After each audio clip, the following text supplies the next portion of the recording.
सात संगत जी बड़े प्यार और सत्कार से कहिए धन निरंकार जी।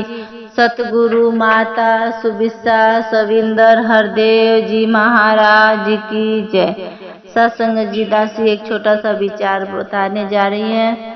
सत्संग जी विचार को पूरा सुनिएगा। ये विचार से बहुत सारा बदलाव आएगा जीवन में। सत्संग जी विचार अच्छा लगेगा तो एक दूसरे को शेयर कर देना और दासी के वीडियो को लाइक और सब्सक्राइब कर देना। सत्संग जी एक संत महात्मा थे और उनका दो शिष्य थे। वो शिष्य और संत महात्मा जी चल दिए। जाते जाते मतलब अपने गुरुकुल से अपने भवन से कुछ दूर पे गए। वहाँ पे ऐसे खुले में सत्संग रख दिए सत्संग जी। वहाँ का जो गांव देश वाले थे सबको जाके उनका शिष्य बोल दिया कि गुरुजी आए हैं और सत्संग चालू होने वाला है, आप सत्संग में आ जाओ। ठीक है, सब लोग आ गए, गांव के आए और सत्संग हुआ। सत्संग होने के बाद सत्संग समाप्ति हो गया। सब अपने अपने घरों के ओर चले गए। सत्संग जी जो गुरु जी के दो शिष्य थे तो शिष्य और गुरु जी फिर वहाँ से चल दिए।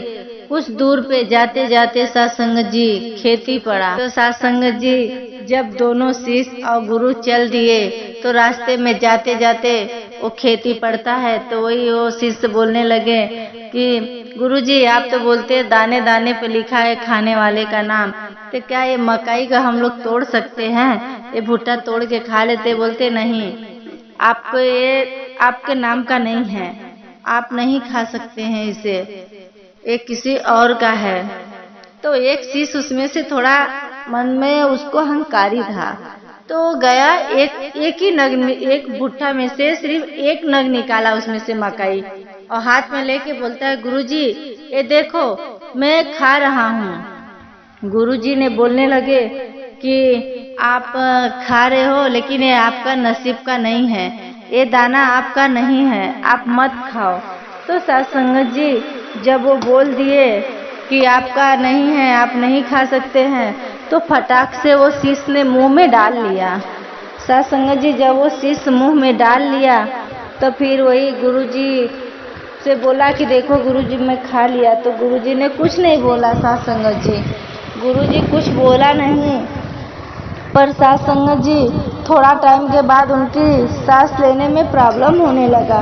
वो सांस नहीं ले पा रहे थे। सत्संग जी जब वो सांस नहीं ले पा रहे थे तो बोलते गुरुजी मेरे से सांस नहीं लिया जा रहा है। तो गुरुजी तो जान ही रहे हैं, वो तो अंतर्यामी है।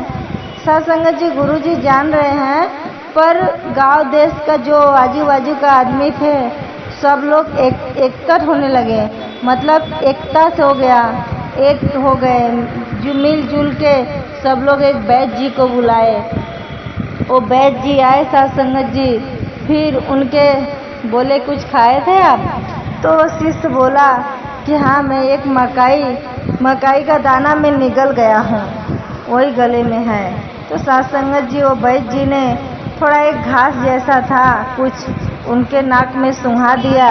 नाक में सूंघाने के बाद उनको छींक आने लगा। सत्संग जी जब छींक आया तो वो मकई का दाना बाहर आ गया। वो वैद्य जी ने एक मुर्गी जी आए थे, वो मुर्गी जो थी आई भाग के वो दाना खा गई। सत्संग जी तो शिष्य ने बोला कि गुरुजी ये क्या हुआ गुरुजी? तो गुरुजी बताने लगे कि तुम्हारे भाग्य का नहीं था, वो तुम्हारे नाम का दाना नहीं था। देखो जिसके नाम का था और जिसके भाग्य का दाना था वो खा गया।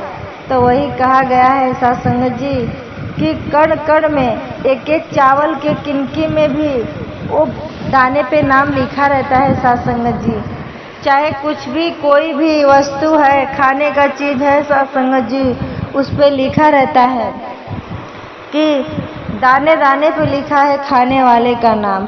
सत्संग जी वही कहा गया है, हमारे गुरु सुरिसा माता जी वही बोलती हैं, वही विचार में समझाती हैं सत्संग जी कि कभी भी एक विश्वास पे रहो, गुरु के वचन पे अटल रहो। सत्संग जी जो भी होता है कभी भी किसी का शिकवा शिकायत मत करो साध संगत जी। गुरु के वचनों पे रहना है, गुरु के पालन करना है आज्ञा का साध संगत जी।